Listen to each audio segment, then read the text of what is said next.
Hi guys, Legend of Old 101 here once again. Finally here guys. I know, calm down, calm down. I know you've been pestering me to react to the Seven Dark Gods. Okay. I'm here now. It's been a long time. I should have left you. So okay, I'm back. I'm in the reacting mood, so let's do it. Imaginary Access, it was going to happen regardless, but I had other stuff to do, plus I was working. It's crazy.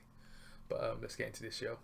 Twitter, Instagram, right down there. Where you gonna find me, man? Legend of Old 101. Thumbs this video up, share the video, subscribe to the channel. Should be an icon down there if you want to subscribe. Subscriptions everywhere. Come on, help the boy out.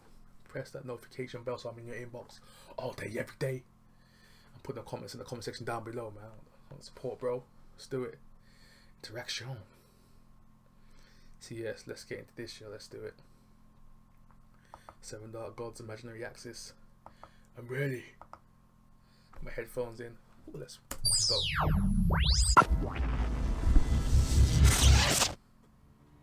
Oh, hello there. You're just in time to help me design the universe. Yeah, the last one was a bit of a wash, but God and I are buddies, so he said he'd let me figure this one out. I was thinking of doing something abstract, you know, because I'm an artist. This universe is going to have no numbers. I never liked them to begin with. And I've already decided the first planet is going over here. Then... oh wait, that's not right. Shoot, let's try this again. Alright, apparently planets make numbers, so no planets this time. No stars either. I've pretty much gotten rid of every... Love the way the guy does it, man. The way this guy just, like, breaks everything down. I love it. It's a completely empty universe. Oh, come on. Alright, this time it's nothing. Not even the universe. You can't say there's one of anything because things aren't even a thing. Get it? Oh, for the love of...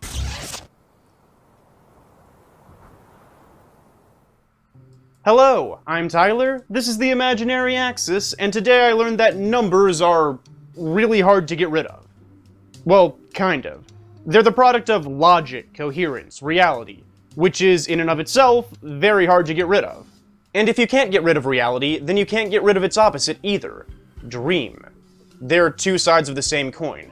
If one exists, so does the other. By simply saying, this is reality, you're classifying everything that's not in reality as dream, and vice versa.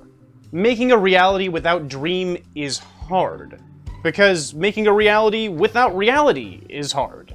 They're two things that exist by necessity. They just kind of have to be there. And they aren't alone. Destiny exists by necessity. If anything exists, that thing is going to do things, even if it does nothing. That is its destiny. Death exists by necessity. If there's any life, no matter how you define it, we also need a word to define the opposite of life, the things that don't have it. And on that subject, when something's created, destruction comes into play. If we're going to start putting sentient things into the universe that live, breathe, reproduce, etc., desire is also absolutely necessary. They'll need to desire to do things if they're going to survive, or at the very least, they'll need to have an aversion to other things that endanger their survival.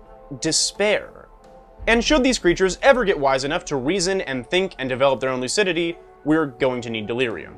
There are certain truths in our universe that you just can't get rid of, no matter how badly you want to. If you were to give every living entity in existence immortality, for example, death would still be a thing, people just wouldn't be dying. In the DC multiverse, these necessary truths have names and faces. Destiny, death, dream, destruction, desire, despair, and delirium. They are called the Endless. Existing on the edge of creation, infinite layers above the conventional reality you're used to, this small, dysfunctional family is made up of some of the most powerful and most important entities in all of every... Oh, people have been talking about Sandman for years. I still haven't read Sandman. I know. We're saying, Troy, you haven't read Sandman? What are you doing? Okay, calm down, chill. I'm gonna get around to it at some point. Everything.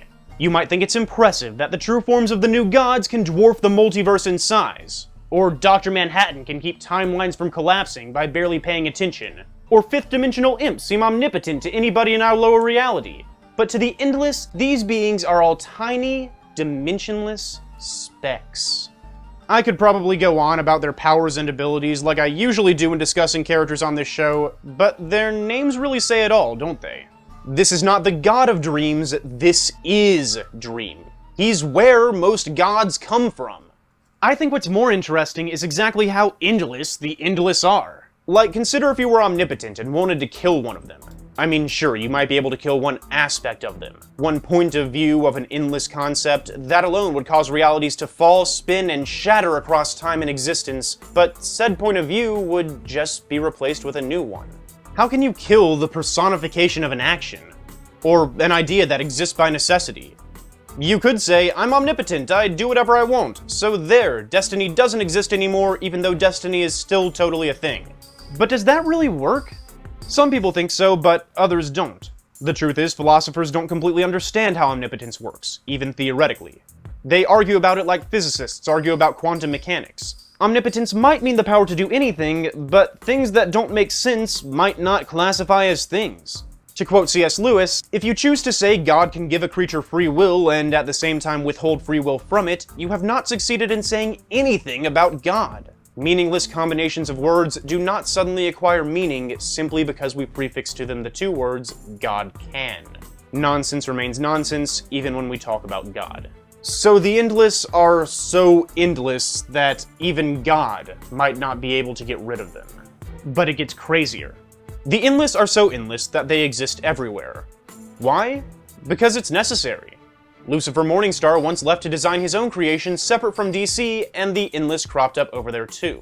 They're in every comic you've ever read, every movie you've ever watched, every video game you've ever played, every battle you've ever seen. Each monologue and conquest and moral and story is ultimately a byproduct, intentional or not, of these 7 concepts that exist by necessity.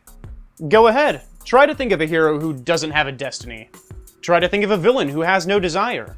You've encountered these 7 all your life, even if they've worn different faces or puppeteered different characters. DC just decided to personify them. Maybe it's time I finally introduced you. This is tight. This is tight. This kind of stuff, I love this kind of lore. I love it. Destiny, oldest brother of the 7. He reads from a book chained to his arm, heavy and bound in leather, made from the hide of a beast that has never existed. It contains everything that's happening, everything that has happened, everything that will happen, every action, secret, plan, and meaning. It is the universe, and he moves it forward, unable to escape. His realm is the loom on which the fabric of existence is weaved, and everything is a part of him. Death, oldest sister of the 7. She's not blessed or merciful, she's just herself. Even as we speak, she's there for the young and the old, the innocent and the guilty, those who die together and those who die alone, ferrying them to the world beyond worlds. Animals, people, galaxies, dimensions, ideas, and gods. When the first living thing existed, she was there, waiting. When the last living thing dies, her job will be finished. She'll put the chairs on the tables, turn out the lights, and lock the universe behind her when she leaves. Dream, a middle child. This one goes by many names. Morpheus, Sandman. One might be quick to underestimate the importance of Dream, but even as you try to imagine him now, he's with you. The two sides of every endless are not as opposite as you might think. One defines the other. Just as life is nothing without death, reality is nothing without dream. It's said that every god and immortal was first born to dream.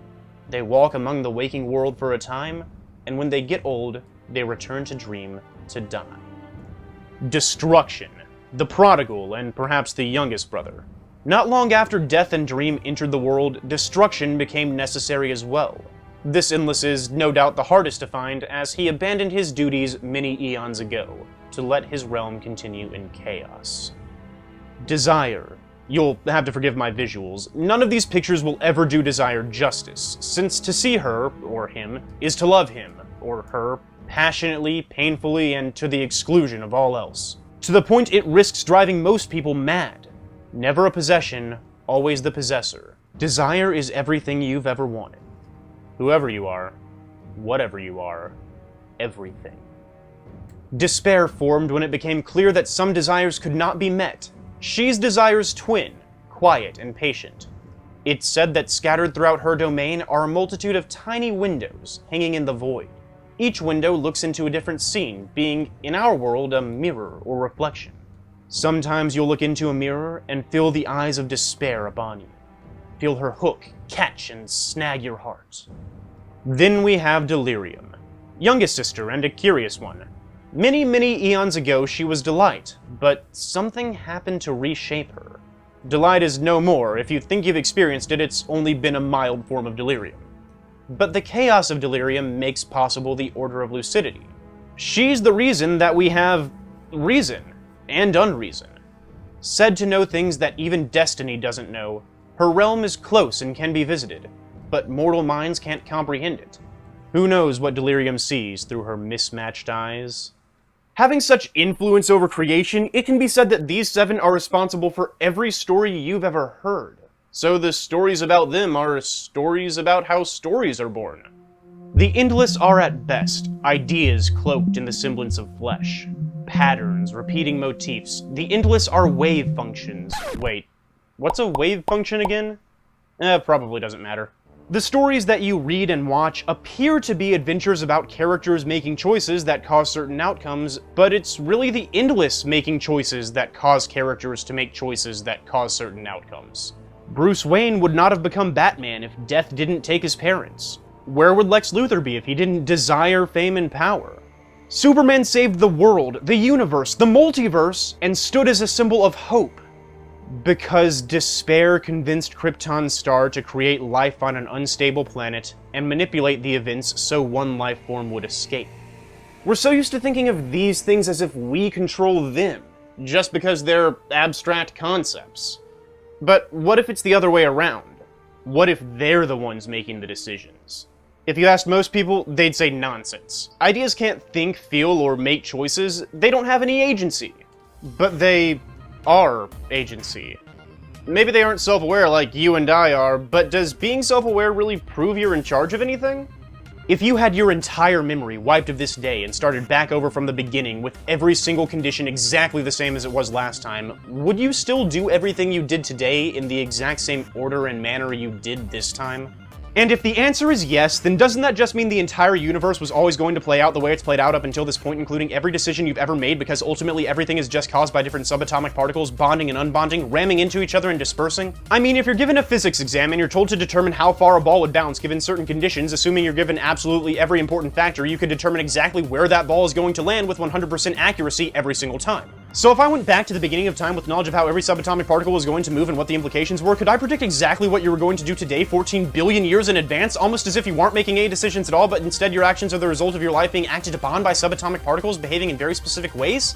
And if your actions are just the byproduct of subatomic particles ramming into each other, what causes them to ram into each other the exact way they do? Well, according to quantum mechanics, their actions are pretty random and nearly uncaused, but to make a long story short, they can ultimately be explained by a set of mathematics unique to each particle, which scientists refer to as wave functions. Necessary principle. Jeez. That was a lot. My gosh. Oh, he goes into this information where he goes mad. Principles are the ones making the decisions, not you. They're inside your head right now, determining exactly how you'll react to this information. And the next time you experience destiny, death, dream, destruction, desire, despair, delirium, you'll react again somehow, but I can guarantee that the concepts themselves will never once react to you. And that's how the relationship goes between mortals and gods, whether you believe them a physical thing or a conceptual law. The theist, the materialist. The question is, what do we do if our choices are just the result of some larger misadventure embarked upon by an Endless? If our fate is bound between the pages of a single book, metaphorical or not, then that means I was always going to make this video no matter what. And whatever you take away from it, you were going to take away no matter what. Be sure to think about it. Because in a way, the knowledge that you would make this decision 1,000 different times, if the universe played this scenario 1,000 different times, means this decision really says a lot about you. And so does every decision you've ever made, even if they don't technically count as decisions. Whether our paths are predestined or not, you are unique, a pattern that might never happen again. So make sure you're a good one. Hey everybody. Sure, you're a good I like this. Just the concepts alone. That's what I'm saying. These things that control you. You know what I'm saying? And it's just it's as a Christian myself, hey, I believe in God myself. I believe in God. So these all make sense to me. Everything that he's saying, it just makes perfect sense. Because everything you do has an action and a reaction. So everything has a consequence. Everything that you do. That's what I'm saying. As he said, everyone is unique. Everyone has their own patterns. You know, you can basically do something different times, but at the same time, you might even end back to that same result that you're gonna happen into anyways. So, video, well done. Yeah, I expect nothing less from this guy. Imaginary Axis is top tier in his calculations, man. He's top tier, bro, in his breakdowns. And the way he just does DC and Marvel, it doesn't really matter, man. He's very great in what he does. He's up there. That's why it takes so long in his videos, man. This is what he does. This is what we call true groundwork, true research. I love it, man. But yeah, tell me what you guys think in the comment section down below, man. Imaginary Axis, study again. 10 out of 10. Twitter, Instagram, where you gonna find me? You know where to find me. Thumbs this video up here. Go follow Imaginary Axis, man. If you ain't followed him yet, go subscribe to this guy. This guy's amazing. You can tell this guy studies a lot. I like it, man. It's straight, a lot of footwork. Share the video, subscribe to the channel, press that notification bell so I'm in your inbox all day, every day. So, wherever you are day or night, stay safe out here in these streets. It's a Legend of All 101 signing out. Peace.